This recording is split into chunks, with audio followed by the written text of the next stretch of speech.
تبيع لنا واحدة؟ لا لا لا ليش؟ حقاتي. طيب عطنا واحدة كذا. ها؟ عطنا واحدة كذا. اعطيك حاجه انا حقتها يا شيخ. ما في شيء، قول له ضاعت. اقول له ضاعت؟ ما حرام، بعدين في ضاعت الشبر فيه ضاع. ها؟ بعدين لما نخطوه في الشبر ده كذي. ايش هو الشبر؟ الغبر، بعدين فيه حاجه زي ما ضاعت.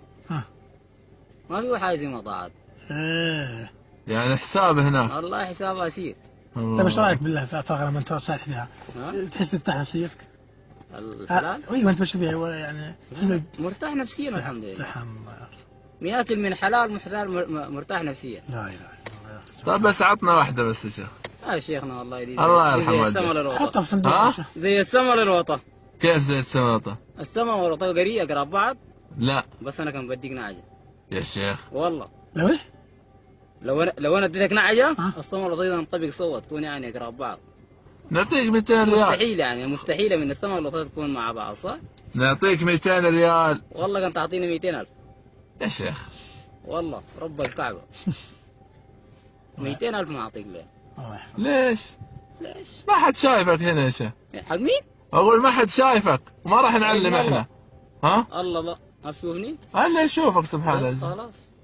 بعدين بتحاسبني انت ولا حاسبني ربي؟ مر ابن عمر على رويع غنم في صحراء، فقال له امتحانا: بعنا من هذه الشياه.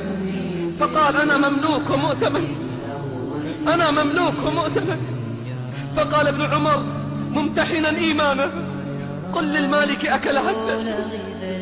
فقال رويع الغنم الذي امتلأ قلبه خشية من الله: وماذا أقول لله؟